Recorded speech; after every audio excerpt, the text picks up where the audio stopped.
Today, let's work with the French knitter. A French knitter is something that's been used for centuries under lots of different names. You may have heard it called a knitting Nancy or a spool loom, maybe even tomboy knitting, also called corking. But this spool loom is a form of knitting that uses a spool with a number of pegs or nails around a tube. And it actually makes a long knit tube with interlocking loops. One can be bulkier than another depending upon how far apart your nail heads are or your pegs are. This particular one is already pre-made. I've got another one like that here with even more pegs, but you can also make your own, and I'm going to show you at the end of the video, after I show you how to actually work one, I'm going to show you how to make one of your own. So stay tuned and we'll make that today here on GoodKnit Kisses. Welcome to GoodKnit Kisses. We're all about helping you stitch your love and love your stitches. This is a great project for most any age, usually 4 or 5 years old, depending upon the child. If they can hold on to a spool loom and some yarn and work with their fingers well, they can do this. So 4 to 94, 5 to 95, doesn't really matter. And it's just a great project for keeping your hands busy, working on little projects, and keeping your mind busy and occupied. So it's a fun thing to do. For supplies, whether you want to purchase the products or if you want to make your own, those are going to be down in the video description in the links below, so go there. And if you need a right or left-handed video instructional tutorial, those links will be down in the description below, so go ahead and do that. All right, we're going to dive in. I'm going to show you how to get the yarn on each of these types of looms because I think it's nice to see it both ways and how to make the stitch. All right, grab your supplies and we will begin. So you have your materials. Make sure to watch this entire video first, and then when you're ready to begin with your materials, then rewind and pause as needed. I'm going to work with this one first because I can use my fingers to lift up and over these larger pins or pegs here. And then this one over here, I'm going to show you how to do it with the tools after you understand the basic principle of doing it here. Okay, so let's begin. We're going to have one end of our yarn. This one's attached to the ball. We call this the working yarn. I'm going to take this end and drop it down inside my tube or spool. Just go right down in here until it comes out the other side. All right, just give yourself a good long tail that you can manage, not too short. Okay, so we're going to begin. I've got this is my dominant hand here. Again, we have the right and left hand video, and I'm going to take my non-dominant hand. I'm going to pick it up with this hand here and bring it forward and put it around the front of this peg that's in the front, and then come wrap all the way around. Just continue work in this direction, come around this peg in the back directly behind it and come back around to the front. Okay, now there's a couple ways to cast on. This is the way I like to do it because it's really fast and simple. So once we have 2 loops on this first peg here, we're just going to lift up and over just like that, and then you can pull on that tail to tighten it. Okay, and now we're going to start turning our spool in this direction towards this hand over here, our dominant hand. Our dominant hand is the one that we write with the most, and it's going to be the one using to lift up and over to move these stitches. Okay, so I'm just going to hold it over here on my left. It doesn't matter if you hold it like this or just like this or whatever, but you're basically just going to continue holding it, and then as you turn, it automatically starts putting it on top of the pegs for you. So I'm going to rotate the spool and keep coming over until I get 2 loops. Look at that. So the second peg only has 1 loop, and now I have 2 loops here. I'm going to lift up and over, and now that is cast on. Going to continue turning, and now I've got 1 loop over here. And now every peg has 1 loop on it. As I continue to turn, I'm going to get 2 loops. So every time I get 2 loops, I'm just going to lift up and over and turn, and then go to the next one. Now I have 2 loops up and over. This one's too short, so I'm just gonna pull this up a little bit. It's great and adjustable because I have rubber bands on it. Okay, so I just keep going and turning and moving my stitches up and over from the bottom loop over the top of that peg. All right, let me get this adjusted. This is my handmade one, so I'm not gonna have that problem with this other one. All right, so we just keep rotating and stitching. So as you do this, you're gonna continue making a knit tube that works all the way down inside here. Now it will start closing up as soon as you make more. And you can tug on this strand here, and you can see how it tightens in the middle here. Do you see how it tightens? So as you make more and it starts coming out the tube here, you'll notice it start to draw up, and it will look like this. Okay, you can see all these little stitches on here. So you just continue to turn and do it. All right, let's go over here and oops, if that happens, just pick it up and put it on. Here we go. And actually, let me show you this. So you can see where the yarn is coming from, this stitch here, this peg, okay? That is coming from here. Just come up and around to the next part, okay? And then continue on. And also, if you want to put this down and you're afraid they're going to pop off, you can put a rubber band to go around it, all right? Let me show you. All right, so I've got a rubber band. You can use a little hair band if you like, but you can just put a nice little rubber band on the top, and then nothing is going to pop off, and you can put that in a bag with your ball of yarn, and you're ready to continue going when you want to pick back up. You just take this off and continue knitting, just like that. Okay, all right, so let's show you how to do this one. All right, so I've already put my yarn in here. Let's show you again. Here's the cut end.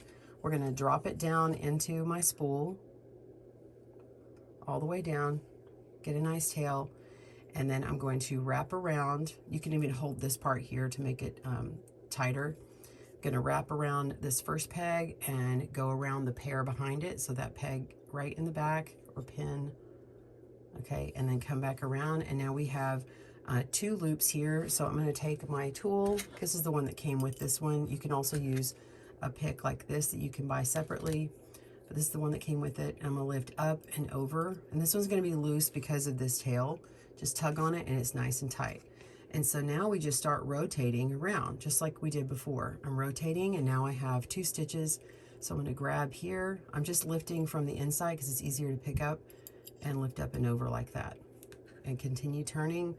And now everything has 1 loop, and as I turn, this one has 2 loops.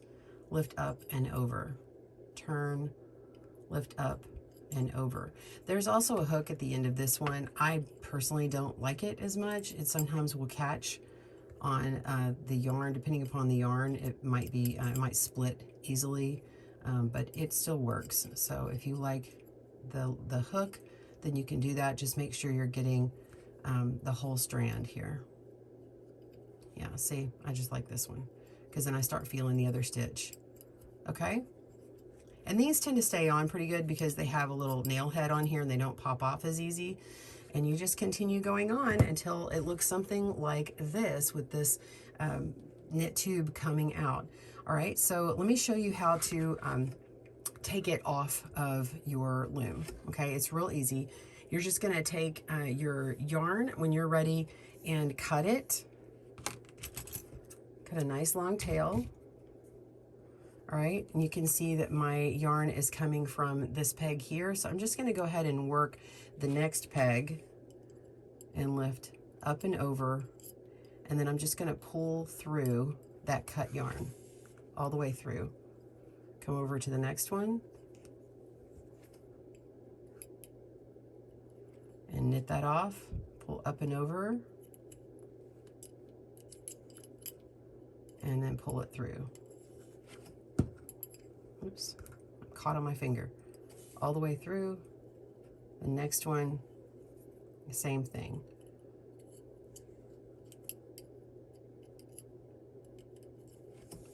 Pull it through. You can also use a tapestry needle, like a little yarn needle, to pull through these stitches, but I find this is the easiest way to do it, and you don't need another tool. And just pull it all the way through, and then take it out. And you can see I have a nice cord here, and it's a little bit loose here, so all you have to do is just pull on it and it will tighten. So now you can do different things with it. You can take it and roll it up like this, and then stitch it together. So you could just turn this over and take your darning or sewing or tapestry needle, whatever, and stitch all the way through these stitches, coming all the way around in a circle. until you have completed it. Even maybe come back with this one and tuck in that tail and go back through. You could create a coaster, you could create a rug, whatever, or you could just simply tie these together for a fun little necklace or headband or what, or a bangle, whatever you like to do. This would be a nice little bangle or bracelet. You can sew the ends of these together, pulling your tapestry needle up through the end here to finish that off. So any number of things. Let's move on. I'm going to show you how to make your own French knitter. Let's make a French knitter. You can use a variety of items. I'm going to use the ones shown here, and you can get all that in the information in my blog to link to the products that I'm showing. This is not a sponsored video, but I am going to point out a few different things I'm using. First of all, you're going to need some scissors, and you're going to want to use that to cut down your paper towel roll or toilet paper roll to the size that you like that's going to work for your hands. You're also going to need something for pegs or something at the top. This is just a plain popsicle stick. It's just a standard size. There are different sizes out there. I'm using these fun colors because this is going to be for a class of younger children. And then you want something to bind it together, and I'm using a couple of regular size rubber bands. And I'm also using masking tape. You can use regular masking tape. This is a colored one. It's called Expressions from Scotch. This is not a sponsored video, but that's what I'm using on these here. And it just makes a nice smooth surface, and it covers that cardboard, and it's just fun. So in this case, I'm putting it underneath the rubber bands, and on this case, I'm covering the rubber bands up, and that's kind of fun. Or you could use a clear tape for yours. All right, so grab your supplies, and I'm going to show you how to make these. All right, we're going to make this one right here. It's really simple. We're just going to take our toilet paper roll and pick up our utility scissors and cut lengthwise all the way down. So just go into this opening, pick a spot, and just cut a straight line. Okay, and now we're going to make our tube collapse on itself. We're making it a little smaller. If you had a hard tube that you're using and it's not a toilet paper roll, then you don't need to do this. But I'm doing it because if I work with the regular size of toilet paper roll, when I did this the first time, I could knit with it easily, but then when I put the project away, it slowly collapsed on itself like this. And so I want to make something that's going to last a little bit longer until you can maybe purchase one for yourself or make one that's a longer lasting one.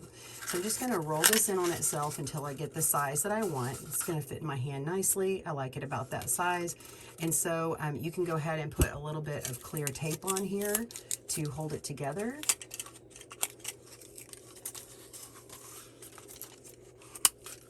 Okay, so it doesn't have to be seen, doesn't have to be special or colored or anything. I like to add a little piece of the tape at the top and at the bottom, just to make sure that that's nice and pushed down. So real simple. And that's at that end there. And if you want for good measure, you could add in a piece here. That's on the inside part right here where it's going in.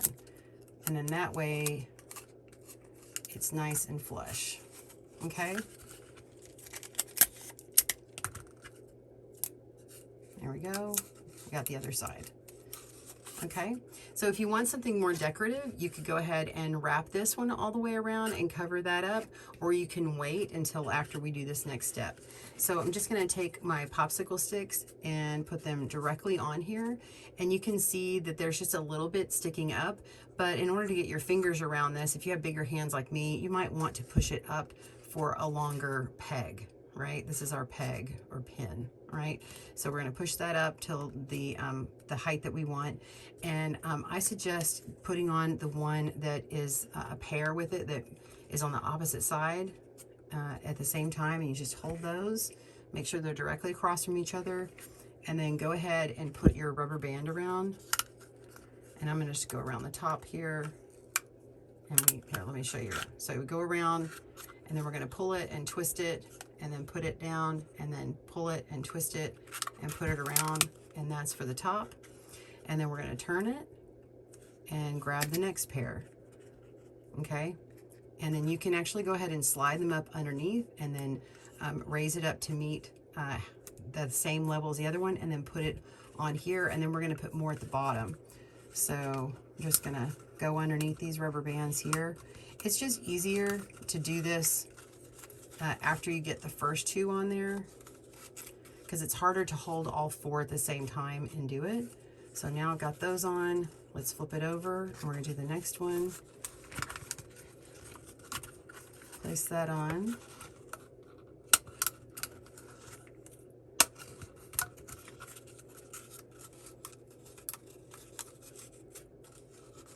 Okay, and then go ahead and adjust all of these around before you put your next rubber band on.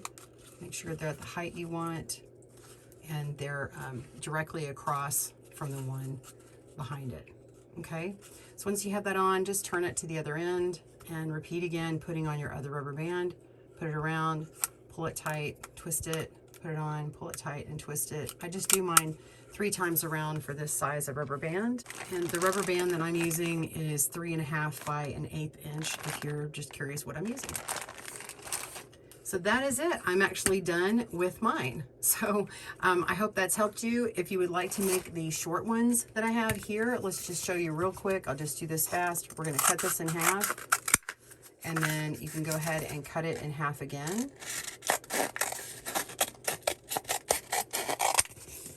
And then you're just going to roll it and put it together like that. Put your tape on.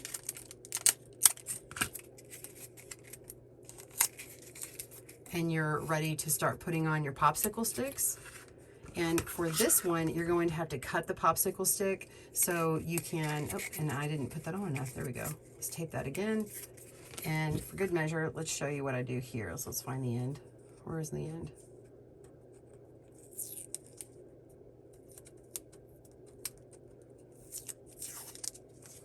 Okay, we'll go ahead and tape this one.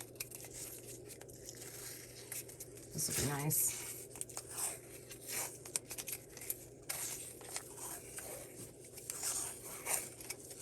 I'm not trying to do anything pretty.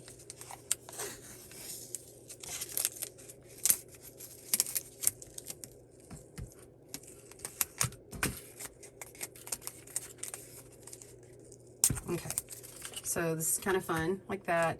And then we need a popsicle stick. Now this is gonna be way too long, so you're gonna want to cut this down, and you don't wanna cut it in half because you're gonna need a little bit sticking up. So what I would recommend doing is putting it on here, getting it to the height that you want here, and then mark it with your scissors where you want this cut. Just put an impression on here, and then I just kind of cut across and flip it a little bit, and it sort of scores it, and then you can just break it like that, and then you have your stick, and it lines up right at the bottom. You can go up just a little bit so nobody's hitting their fingers on that. So then you're just gonna take your other popsicle sticks and cut them to match, and then put those on with your 2 rubber bands. So you just grab 2 more rubber bands and then put them on there, and then you have your little French knitter, little short, small one, which is great for little tiny hands, or this one's a great one for an adult. And that's how you make it. Well, I hope you enjoyed making yours. I wanted to go ahead and finish out mine so you could see what that looks like complete. And I even added some decorative tape to the outside of my larger one. So I hope you enjoyed it. Be sure and comment down below. Tell us if you're making yours out of toilet paper rolls or if you're using some other product. I'm sure others would love to join in and find out different ways to make them. Tell us how you're gonna make yours. Thanks for joining us today, where we help you stitch your love and love your stitches. See you again soon.